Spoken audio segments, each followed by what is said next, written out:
आप सभी लोगों का आज के इस नए लेक्चर में बहुत बहुत स्वागत है। आज हम लोग समझेंगे कि ड्रग एब्जॉर्प्शन क्या होता है। सबसे पहले समझेंगे इसकी डेफिनेशन, फिर जानेंगे इसके टाइप्स और उसके बाद में जानेंगे ऐसे कौन कौन से फैक्टर्स हैं जो ड्रग एब्जॉर्प्शन को अफेक्ट करते हैं। ड्रग एब्जॉर्प्शन को समझने से पहले हमें ये समझना होगा कि फार्माकोकाइनेटिक्स क्या होता है, क्योंकि एब्जॉर्प्शन आखिर फार्माकोकाइनेटिक्स का ही एक हिस्सा है। तो चलिए शुरुआत करते हैं। Pharmacokinetics is the study about what body does to the drug, यानी कि दवाई का यूज़ करने पर हमारी बॉडी दवाई के प्रति जो असर दिखाती है उसी को फार्माकोकाइनेटिक्स बोलते हैं। फार्माकोकाइनेटिक्स को 4 पार्ट्स में डिवाइड किया गया है। पहला है एब्जॉर्प्शन, दूसरा डिस्ट्रीब्यूशन, तीसरा मेटाबॉलिज्म और चौथा एक्सक्रीशन। इन सभी पार्ट्स को शॉर्ट फॉर्म में ADME बोला जाता है। बात करें ड्रग एब्जॉर्प्शन की डेफिनेशन की कि कैसे हम ड्रग एब्जॉर्प्शन को डिफाइन करेंगे, तो सिंपल सी डेफिनेशन है the entry of drug from its site of administration into the blood stream by passing through the cell membrane is called drug absorption. यानी कि जब दवाई सेल मेम्ब्रेन के द्वारा ब्लड में एंटर होती है उसे एब्जॉर्प्शन बोलते हैं। ओरल रूट से ली गई दवाई का सबसे ज़्यादा एब्जॉर्प्शन स्मॉल इंटेस्टाइन में होता है। ऐसा इसलिए है क्योंकि स्मॉल इंटेस्टाइन का सरफेस एरिया बॉडी के दूसरे सभी पार्ट्स के मुकाबले सबसे ज़्यादा होता है। चलिए अब एक एग्जांपल से समझते हैं कि दवाई का एब्जॉर्प्शन हमारी बॉडी में कैसे होगा। मान लीजिए हमने ओरल रूट से एक दवाई ली है। वो दवाई हमारे ईसोफेगस से होती हुई स्टमक तक जाएगी, फिर स्टमक से स्मॉल इंटेस्टाइन तक जाएगी। अब स्टमक और स्मॉल इंटेस्टाइन के अंदर जो एपिथेलियल लाइनिंग प्रेजेंट होगी उस लाइनिंग को क्रॉस करके ये दवाई ब्लड कैपिलरीज में पहुंच जाएगी। ये ब्लड कैपिलरीज पोर्टल वेन में जाकर खुल जाएंगी और फिर ये पोर्टल वेन दवाई को लीवर में ट्रांसफ़र कर देगी। लीवर में पहुंचने पर ब्लड में मौजूद दवाई का मेटाबॉलिज्म होगा और मेटाबोलाइज होने के बाद दवाई पूरे बॉडी में ब्लड सर्कुलेशन के द्वारा फैल जाएगी। तो इस एग्जाम्पल से हमने समझा कि ओरल रूट से यूज़ की गई दवाई का एब्जॉर्प्शन कैसे होता है। चलिए अब एब्जॉर्प्शन से रिलेटेड कुछ ज़रूरी पॉइंट्स को समझ लेते हैं। पहला पॉइंट है लिपिड सॉल्यूबल और नॉन आयोडाइज्ड ड्रग्स बहुत ही आसानी से सेल मेम्ब्रेन को क्रॉस कर लेती हैं। ऐसा इसलिए है क्योंकि जो सेल मेम्ब्रेन है वो भी लिपिड बाइलेयर की बनी हुई होती है।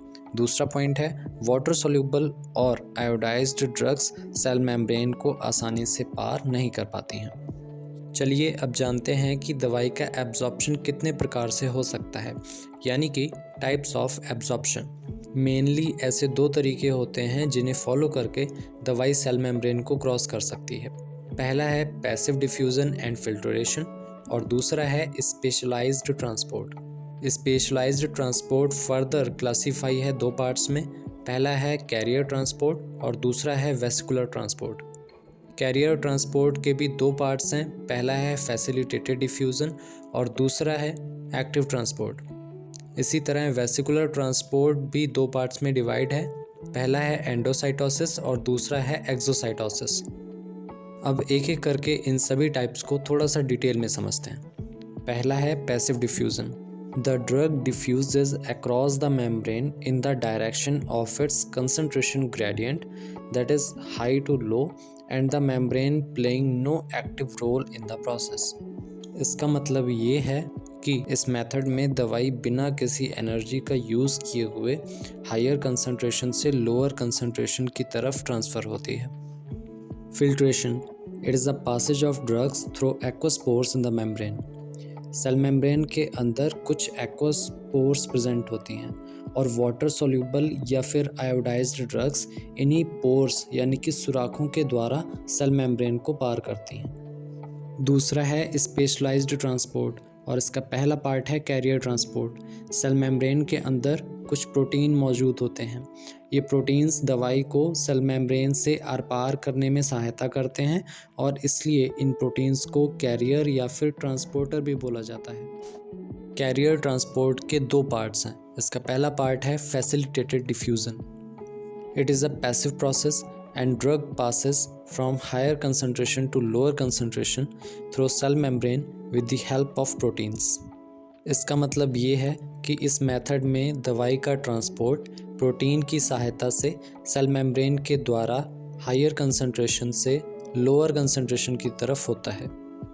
पैसिव डिफ्यूज़न और फिल्ट्रेशन की तरह ही इस प्रोसेस में भी एनर्जी का यूज़ नहीं होता है, या इसको ये भी बोल सकते हैं कि एटीपी की हाइड्रोलिसिस नहीं होती है। कैरियर ट्रांसपोर्ट का दूसरा पार्ट है active transport. It is an active process and requires energy to transport drug across cell membrane. इस मेथड में भी प्रोटीन दवाइयों को कैरी करता है, लेकिन दवाई का जो मूवमेंट होता है वो हायर कंसंट्रेशन से लोअर कंसंट्रेशन की तरफ होता है। और इस मेथड को एक्टिव ट्रांसपोर्ट इसलिए कहा जाता है क्योंकि इस मेथड में दवाई को सेल मेम्ब्रेन के द्वारा ट्रांसफ़र करने के लिए एनर्जी की ज़रूरत पड़ती है, और एनर्जी एटीपी के ब्रेकडाउन से, या फिर कह सकते हैं कि एटीपी की हाइड्रोलिसिस से आती है। स्पेशलाइज्ड ट्रांसपोर्ट का दूसरा पार्ट है वेसिकुलर ट्रांसपोर्ट। आइए सबसे पहले इसकी डेफिनेशन समझते हैं। This process includes formation of vesicles to transport drug molecules of larger size across the cell membrane. इसका मतलब ये है कि यह एक ऐसी प्रोसेस है जिसमें सेल मेम्ब्रेन दवाई के कुछ बड़े साइज़ के मॉलिक्यूल्स को ट्रांसफ़र करने के लिए अपने अंदर वेसिकल्स का फॉर्मेशन कर लेती है। चलिए अब इस इमेज की हेल्प से समझते हैं कि वेसिकुलर ट्रांसपोर्ट क्या होता है। दवाई के मॉलिक्यूल्स सेल मेम्ब्रेन के पास आते हैं तो सेल मेम्ब्रेन उन मॉलिक्यूल्स को अपने अंदर निगल लेती है और फिर उन्हें वेसिकल्स के अंदर स्टोर करके एक तरफ से दूसरी तरफ ले जाती है। वेसिकुलर ट्रांसपोर्ट का पहला पार्ट होता है एंडोसाइटोसिस। इमेज में लेफ़्ट साइड में एक्सोसाइटोसिस दिखाया गया है और राइट साइड में एंडोसाइटोसिस दिखाया गया है। जब सेल मेम्ब्रेन दवाई के मॉलिक्यूल्स को एनगल्फ करती है यानी कि निगलती है तो उस प्रोसेस को एंडोसाइटोसिस बोलते हैं। एंडोसाइटोसिस के दो पार्ट होते हैं। पहला होता है फैगोसाइटोसिस और दूसरा होता है पिनोसाइटोसिस। फैगोसाइटोसिस को सेल ईटिंग भी बोला जाता है। ऐसा इसलिए है क्योंकि जो सेल मेम्ब्रेन होती है वो दवाई के मॉलिक्यूल्स को सॉलिड फॉर्म में एनगल्फ करती है। इसी तरह पिनोसाइटोसिस को सेल ड्रिंकिंग बोला जाता है। इसको सेल ड्रिंकिंग इसलिए बोलते हैं क्योंकि सेल मेम्ब्रेन दवाई के मॉलिक्यूल्स को लिक्विड फॉर्म में एनगल्फ करती है। वेसिकुलर ट्रांसपोर्ट का दूसरा पार्ट है एक्सोसाइटोसिस। जब वेसिकल्स सेल मेम्ब्रेन से अटैच होकर दवाई के मॉलिक्यूल्स को अपने अंदर से बाहर रिलीज़ करती हैं तो उस प्रोसेस को एक्सोसाइटोसिस बोला जाता है। तो यहाँ पर सभी टाइप्स फिनिश होते हैं। हमने सभी टाइप्स फिनिश कर लिए हैं और अब जानते हैं कि ऐसे कौन कौन से फैक्टर्स हैं जिनकी वजह से ड्रग एब्जॉर्प्शन पर अफेक्ट पड़ता है। तो अगला टॉपिक है factors affecting drug absorption.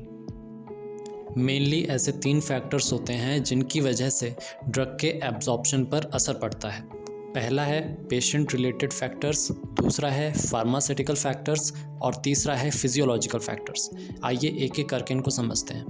Patient related factors यानी कि जो मरीज है उससे संबंधित जितने भी फैक्टर्स हैं, कारण हैं, उनकी वजह से ड्रग के एब्जॉर्प्शन पर असर पड़ना। पहला है एज, जो व्यक्ति दवाई खा रहा है उसकी एज क्या है। दूसरा है डिजीज़ कंडीशन, वो व्यक्ति किसी डिजीज़ यानी कि बीमारी से तो सफ़र नहीं कर रहा है। तीसरा है फूड। अगले फैक्टर्स हैं फार्मास्यूटिकल फैक्टर्स। इसका पहला पार्ट है डिसइंटीग्रेशन रेट। डिसइंटीग्रेशन रेट का मतलब होता है जब दवाई छोटे छोटे पार्टिकल्स में टूटती है तो उसकी स्पीड क्या होती है। दूसरा है डिसोल्यूशन रेट। जब दवाई के पार्टिकल्स जीआई ट्रैक के फ्लूइड के साथ मिलते हैं तो उनके मिलने की स्पीड को डिसोल्यूशन रेट कहा जाता है। तीसरा है डोजेस फॉर्म, जो दवाई ली जा रही है वो किस फॉर्म में है, सॉलिड फॉर्म में है या फिर लिक्विड फॉर्म में है। चौथा है मैन्युफैक्चरिंग प्रोसेस, यानी कि कौन सी प्रोसेस से दवाई को बनाया जा रहा है। पांचवा है फार्मास्यूटिकल इंग्रेडिएंट्स या फिर एक्सिपिएंट्स, यानी कि कौन कौन सी चीज़ें दवाई में मिली हुई हैं। एग्जाम्पल के लिए कलर और बाइंडर ले सकते हैं। छठा है लिपिड सॉल्युबिलिटी, जो ड्रग लिपिड सॉल्युबल होगी उस ड्रग का एब्जॉर्प्शन भी वाटर सॉल्युबल ड्रग के मुकाबले ज़्यादा होगा। सातवां है आयोनाइजेशन, जो आयोनाइज्ड ड्रग्स होती हैं, यानी कि जो ड्रग्स आयंस की फॉर्म में होती हैं उन दवाइयों का एब्जॉर्प्शन अनआयोनाइज्ड ड्रग्स के मुकाबले कम होता है। फिजियोलॉजिकल फैक्टर्स, पहला फैक्टर है सरफेस एरिया, जितना ज़्यादा सरफेस एरिया होगा दवाई का एब्जॉर्प्शन उतना ही ज़्यादा होगा। दूसरा फैक्टर है फर्स्ट पास मेटाबॉलिज्म, जो दवाइयाँ लीवर से होकर गुजरती हैं उन दवाइयों का फर्स्ट पास मेटाबॉलिज्म होने की वजह से कम एब्जॉर्प्शन हो पाता है। आज के लेक्चर में बस इतना ही, और अगर आपको ये वीडियो अच्छी लगी हो तो प्लीज़ इस चैनल को सब्सक्राइब ज़रूर करें। Thank you.